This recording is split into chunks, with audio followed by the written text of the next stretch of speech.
Yo, it's ODB from OLP. This is issue 90 of Mini Truckin Magazine. Don't forget, you can click the link in the description to go to ourlifestylepodcast.com. You can buy Mini Truckin inspired merchandise, including paying homage to the OG decal sticker logo, rather, that Alan Paradise talked about not too long ago on the podcast on how this was actually created. Check out ourlifestylepodcast.com. So here we have issue 90, as I mentioned. This is Chris Schmidt's Sonoma. This truck is a 94 GMC Sonoma, and it ran back in November 94 as Poor Boys. So it was black at the time. We actually have a photo of this thanks to our friend Kirk. The photo was when he was dropping it off or picking it up at the drop shop, which is kind of cool. So I'll have to share that sometime. The truck was shot at Booger Bash 98, and it appeared, of course, in issue 89, the last issue of the mag in that coverage. It would go on to run as the Street Trucks mag of subscription. So on that subscription card, or in the, not necessarily the card, but the actual ad that is in the magazine, you'll see Chris's truck. And you also see it in the first issue of Street Trucks when Steve Stillwell has his kind of trench coat open. There's a couple of alternate covers, and this is one that was kind of mocked up that was used for the press kit. But enough of that. The truck was sold. We'll talk more about that here a little bit later. But let's jump into this issue 90. So you see plenty of features. And with Lance at the helm, things were full speed ahead. You can see here freelancer Chris Schmidt makes the big time with his Colorado custom bagged and otherwise incredibly clean Sonoma. There's also some good features in here, including this Mazda that basically, if I recall correctly, has the walkthrough where the seats can go back, kind of a cool mod without that back window in. It gives a little bit different appearance for sure. But be careful what you ask for. Here is Lance's, second column? And you can see that there. You got the 562 wheel ad on the left side. If you appreciate what we're doing here, check out OLP via most podcast apps. You can just search OLP and also leave a comment, leave a rating here. Rating me in a thumbs up. This was Mike Self, and I'm assuming maybe Courtney, because it says the Mini Truckin staff shot it. This is Pro Designs, David's 89 Yoda, Killer Clean Mini, some cool colors. That's faux show. Hopefully you guys are appreciating these spaced out a little bit more. And then, of course, I'm dabbling in some shorter Street Trucks Mini Truckin covers. So if you haven't, please subscribe. And then if you want, hit that bell notification. That way you'll be notified when I post new videos. Here is the Cow Truck Jam, so the spring Cow Truck Jam. So you got to remember the original was Cow Truck Jam, which is in August. This was the spring, which was started in early 99. This would have been the 7th annual, so that's where we get some of our show dates from. And that looks like Something Wicked This Way Comes, maybe? Maybe not. I can't tell. It's kind of hard to tell there. But possibly. Here you see, again, Traders, that classic ad. And again, I've said this before. Those dually wheels are not easy to come by. I wonder whatever happened to all the dually wheels back then. They probably got tossed when people started going bigger wheels. I don't know. One batter dog. Sometimes it's the first time that's the charm. So you can see here, super dope. Different perspective. Ryan Cochran's was similar with this mod, but I would say pretty awesome. You know, again, different. You see there in the back the NC logo where they lift up to put the fuel in. So you got the big fuel tank. Plenty of cruising there with the octane, real dope feature. And you can see here photography Mini Truckin staff. Again, probably Courtney that shot it. And good stuff. Mike Self did the write-up. Here you got the KMC wheel out again with the, I just can't not see that shaved light on the corner, that corner light. There's a Carlisle Nats, June 99 ad. Here's Endless Pleasures. So a lot of good stuff here.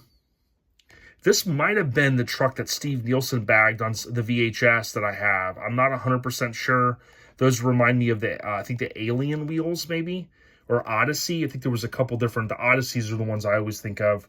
A guy locally here that's no longer with us, John Mackey, he had those on his S10. I remember seeing that S10 in the late 90s when I started working where I worked for 20 plus years. And I saw those wheels and I was like, damn, those things are dope. Maybe one day I'll run those on something. Super clean Blazer. And then here you see Tulo Taco, the Gendro build. A lot of good stuff. And then boom, you got the Honda.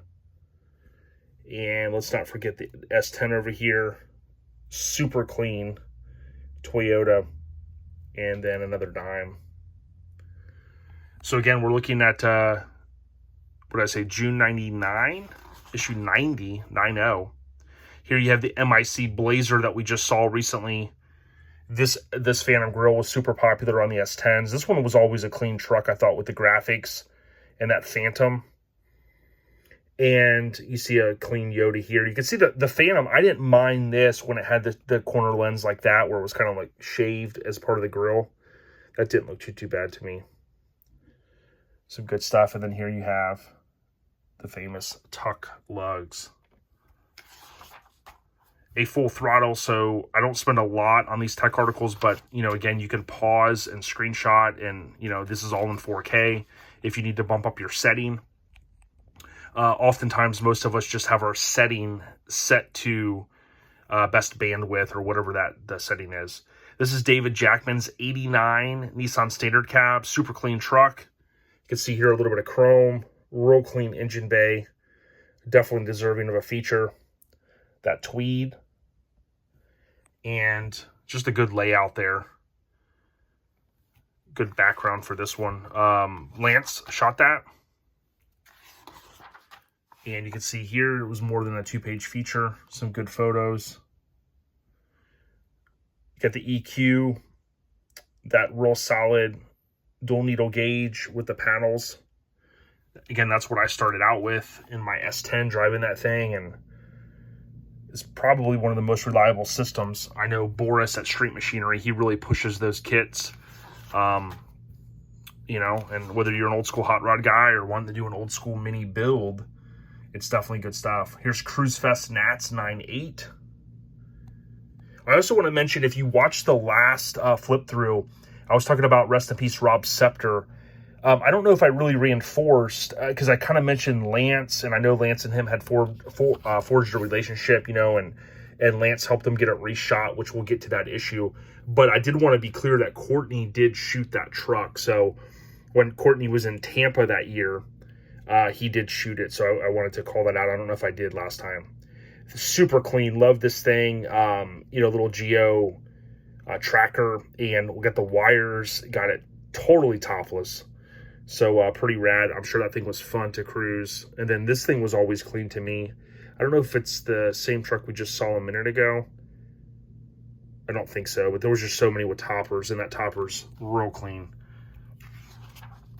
Here is Hurt Me, a lesson in pain management. So this was Herb.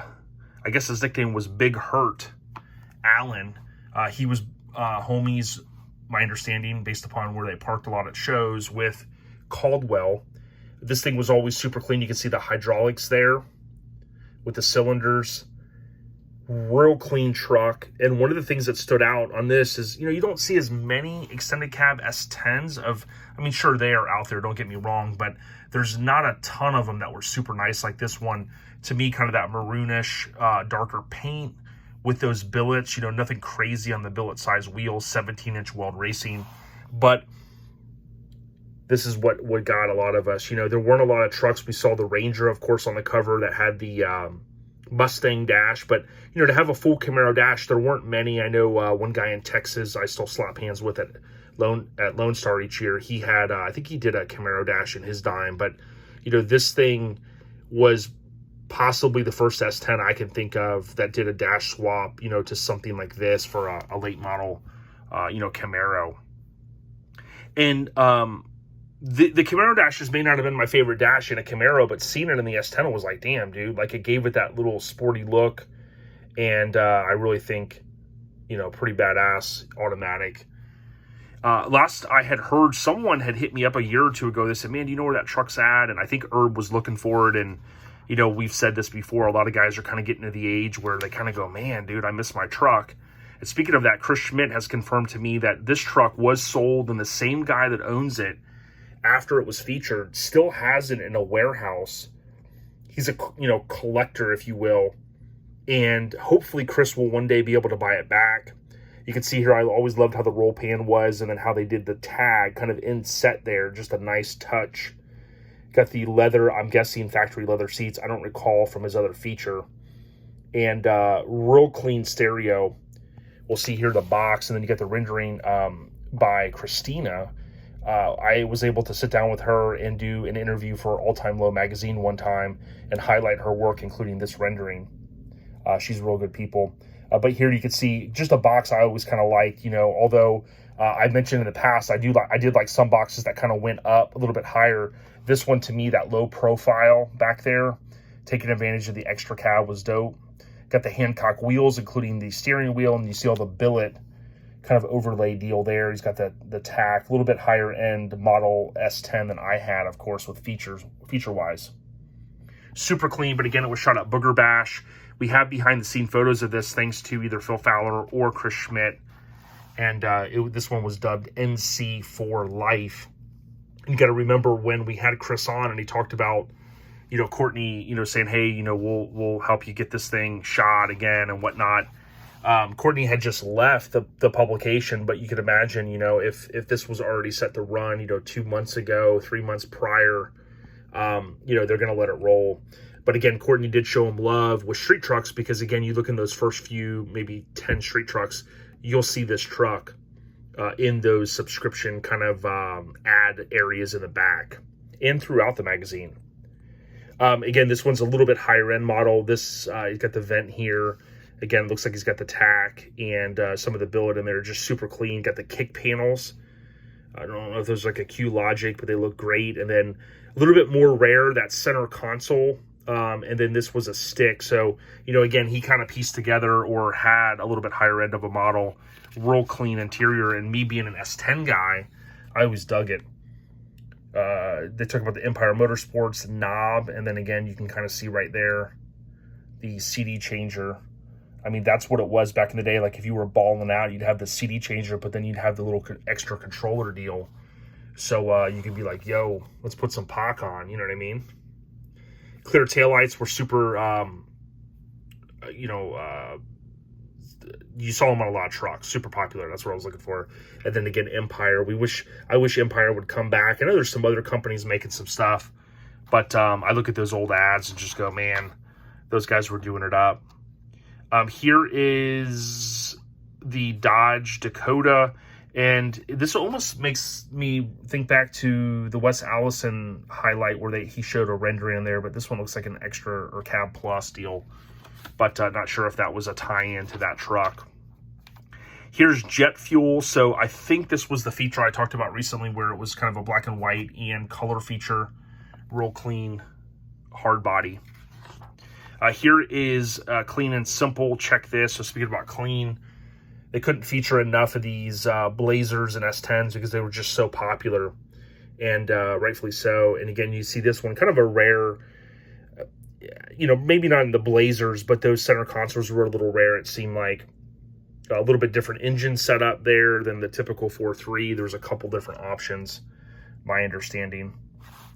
But these trucks, I think, will continue to gain in popularity again. Not that they're not popular now, but, it'll be harder and harder to find a super clean one. Okay, so right before I started this flip through, I did flip to a couple pages, and I remembered that Bob Grant's truck was in here. The couple different places listed it as like an 82 or 80 or 79, and I think I even had asked Bob. But remember recently when I was talking about below sea level, and I had talked to, I think, Bob, and maybe on the podcast he said it, but look what they say right here. RIP, this truck was demolished in an accident after the below sea level show in Cali. but it was far too incredible to let go without a swan song. Another Mini, similar but better, is being built by the owner. So thankfully, again, we always talk about how important it is for this stuff to be shot in terms of a feature. But this thing was shot possibly there. I'd have to ask Bob again. But it did run in construction zone, so at least we got to see it. And again, I have VHS. I have footage of this truck kind of being worked on, but also after the accident, like literally the morning after the tow truck had put it in their shop. And I'm just kind of working on a video that I want to eventually put out. That was a crazy mod there in the front driver's side bumper. Here you have Jake Witt. You have his Nissan hardbody, super clean. This 4x4 fenders, that billet grill and bumper looking dope. So construction zone, again, there's some history there for you with Twisted Metal. I don't recall if it was called Twisted Metal probably after that, but that truck is probably one of the most storied trucks, whether you know the story on it or not, in the existence of our scene. Here you go, full size on the rise. Looks like Mike Kaufman, maybe? At first I thought it was. Now I'm going, is the graphic, is that the right graphic? Maybe Mike Kaufman's. He had a similar air cleaner on it. Looks like it, but good stuff there. You didn't get many full-size trucks in, there's one there. That's an ad, of course, in Mini Truckin'. This is Rezo 99. I got to go a few years later, see Dion still had last look at that point. You got a clean Yoda, a couple of Yodas. Here you have, and maybe what we were looking at a second ago there, the Look That Kills. That maybe miss, I don't know. What do you guys think? No, because that's 88 to 98 stuff right there. All that, because I had that brake stuff on my 95 Burb. But maybe it is, maybe it isn't. I can't remember if it's Kaufman's or not, but here you go, super clean Mazda. I don't know, I doubt that was Ryan's. It looks similar, different wheels, of course, maybe a little bit darker paint. But good stuff here. You know, again, we can go back and look at the dates here and kind of see what was where. Here's the cover truck that we recently saw. So again, kind of showing love to Firestone. They would have ramped up potentially their advertising. We'll see an ad here in a minute. That's cool. Again, this was when Josh's friend back west, this truck had just been finished in the last year or so. Because they had the open house. Yeah, I think this thing would have just been finished. I think the open house was 98, so probably within that year, give or take. And I think this is Kaufman's full size. That was on the first street trucks. Again, that's probably the truck we were looking at. But check this out. You guys remember this, the Breezer. The Sunday morning on Spike Network or whatever it was called before then, they did an install, and you can find it if you go on YouTube and type in Breezer window. These are pretty cool to me, a little bit different. I thought about buying one. I think you could still get your hands on them, believe it or not. And it's kind of cool because the roll down back windows are almost like untouchable. But I thought, how cool would this be, whether you had a regular cab or extended cab, and you had one of those and you popped it out, and you had the windows down, you're just cruising. Kind of a cool idea. Maybe I'll grab one. I don't know. If I do, I'll do a video. Super clean. That looks like what became the KRZ, maybe? S10 with the peach frame, possibly. I don't know why I thought that. Maybe the color, even though it's black and white. Maybe that's what it was. I don't know. It's funny, a lot of this stuff, I don't even think about it until like I see a photo and my mind just goes click, like I think of something. That's what I thought of. Regardless, I wish we had more photos of that blue KRZ. If you guys remember that truck, the KRZ S10, regular cab, and it ended up having a peach frame. And I say KRZ because KRZ Customs, which I guess was kind of like short for Crazy Customs, but it was KRZ. We all knew it as. They built some pretty cool stuff, kind of in that late 90s, early 2000s, that stock frame chassis era that, when the stuff became, super popular. So here's Scraping the Glacier. This would have been up in Canada, eh? Shout out to all of our kinfolk up in Canada. Good people. Fantastic folks. hardcore mini truckers. We're just flipping through this one here. We got a couple minutes left, so if you want to hang with us, I appreciate everyone that continues to watch all the way through. It helps us out. We're getting closer than we've ever been to hitting our 4,000 hours watched. And I did go back a little tidbit. I did, shout out to Down to Earth here. I did go back and I looked at, I've been looking at the numbers about once a week, and it's pretty cool to see, the growth that we have here. This was Jonathan Solomon of Valencia, Cali, and DTE, we call it for short, Down to Earth. Good folks, Chris Kudo and all the kinfolk, east to west. They've even expanded with Jeff Gaudette. Speaking of the Look That Kills, up in Mass, shout out to him. Was exchanging some messages with them the other day, and hopefully we'll link up soon. Good times. Something About Mary, that's a great movie. You can see that above there. Law Enforcement. I got a cool law enforcement photo. I don't know if I've shared it in a long time. What's in the CD changer? Look at that. Some DRE. The Chronic. I'm still banging that 30 years later. Speaking of, the 30th anniversary of that album is this month on 12/15. Got a couple things lined up for it. We'll see if I can make it happen. And yeah, there you go. Look at Mini Truckin Graffiti, MT Graffiti. And I believe, I just thought of this. Did graffiti come around when Lance came around? I don't know why I haven't thought about that yet. Did we have graffiti before? I can't remember. It seems like it came around when Lance was, maybe that was something he started. This picture captures a lot of cool stuff. You got the Lowered Sport Compact. You got the killer Mazda Cab Plus, and then you got a cab or Mazda in the foreframe. Good stuff. You got the MIC ad, and then boom, a Falcon tire ad. This is issue 90. Chris Schmidt's on the cover. Again, if you get an opportunity, check out Mini Truckin merch via our Lifestyle podcast. If you look in the description, it's the first link. And we've got stickers. They're well priced. We even have an OLP version of this. But if you're looking for stickers, shirts, you name it, we're going to ramp up hats here as we go in the new year. Check us out. Show us some love. Show the support. And again, shout out to Chris Schmidt. You got Colorado Custom on the cover again. An amazing wheel company. And I think that's about it. So stay on the rise. We got ya. Peace.